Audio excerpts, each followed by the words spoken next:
తెలంగాణలోనే అతి పెద్ద గణేష్ అయిన ఖైరతాబాద్ లోనే ఉందని మనకు అందరికీ తెలిసిన విషయమే. మనకి ఖైరతాబాద్ గణేష్ ని చాలా అంగరంగ వైభవంగా ఇక్కడ సంబరాలు కూడా జరుగుతాయన్నమాట.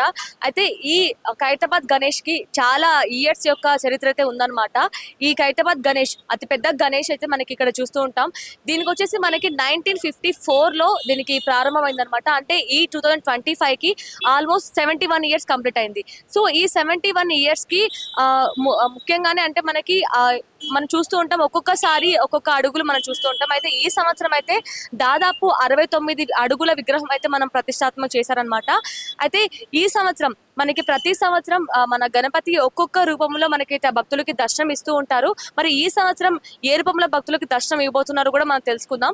అయితే ఈ సంవత్సరం అయితే మనకి శ్రీ విశ్వశాంతి మహాశక్తి గణపతిగా ఈ సంవత్సరం గణపతి అందరికీ భక్తులందరికీ కూడా దర్శనం ఇవ్వబోతున్నట్లు కూడా తెలుస్తుంది. అయితే ఈ గణపతి వచ్చేసి మనకి వినాయక చవితికి 3 నెలల ముందుగానే ఆల్మోస్ట్ ఒక 100 days ముందుగానే మనకి ప్రారంభం స్టార్ట్ చేస్తారనమాట. ఆల్మోస్ట్ ఈ రోజుకైతే దాదాపు 95% కూడా కంప్లీట్ అనేది తెలుస్తుంది అనమాట. మీరు ఇక్కడ చూడొచ్చు, ఆల్మోస్ట్ మనకి విగ్రహం కూడా కంప్లీట్ అయిపోయింది. కలర్స్ వేస్తున్నారు అనమాట. కలర్స్ కూడా ఆల్మోస్ట్ రెడీ అయిపోయాయి అనమాట. మొత్తం కూడా ఫినిషింగ్ కూడా బ్యాలెన్స్ ఉందంటూ కూడా చెప్పుకొస్తున్నారు ఇక్కడ పెద్దలందరూ కూడా. మనకి కలర్స్ కూడా అన్ని న్యాచురల్ కలర్స్ కూడా ఇందులో ఉన్నట్లు కూడా తెలుస్తుంది. ఓన్లీ మనకి న్యాచురల్ కలర్స్ యూస్ చేస్తారు. వీటిని వాటర్ లో వేస్తే కూడా కరిగిపోతాయంటూ కూడా ఇక్కడ వాళ్ళు చెప్పుకొస్తున్నారు అనమాట. అలాగే గణేష్ విగ్రహంలో యూస్ చేసిన అన్ని కూడా మనకి మట్టి, అలాగే గడ్డితో తయారు చేసిన వరి గడ్డితో తయారు చేసిన గడ్డి, అలాగే వరి గడ్డి కూడా ఇందులో ఉన్నట్లు కూడా ఇక్కడ వాళ్ళు చెప్తున్నారనమాట. మొత్తం న్యాచురల్ ఇంగ్రీడియంట్స్ ఉన్నట్లు కూడా తెలుస్తుంది. మనకి ఖైరతాబాద్ గణేష్ తో పాటు పక్కన ఇంకా దేవుళ్ళు కూడా ఇక్కడ విగ్రహాలు పెడుతున్నారనమాట. మనకి ఎవ్రీ ఇయర్ వేరే వేరే దేవతల విగ్రహాలు పెడుతూ ఉంటారు. అయితే ఈ సంవత్సరం ఖైరతాబాద్ గణేష్ తో పాటు ఎలాంటి దేవతల విగ్రహాలు ఉన్నాయి కూడా మనం చూడొచ్చు. మనం ప్రస్తుతం అయితే శ్రీ గజ్జలమ్మ దేవి విగ్రహం దగ్గర అయితే ఉన్నామన్నమాట. ఇది కూడా ఆల్మోస్ట్ కంప్లీట్ అయిపోయినట్లు కూడా మనం చూస్తున్నాం. మనకి ఇప్పుడు కలర్స్ కూడా వేస్తున్నారు అనమాట. కలర్స్ లో కూడా 2 different టైప్స్ వేస్తున్నారు అనమాట.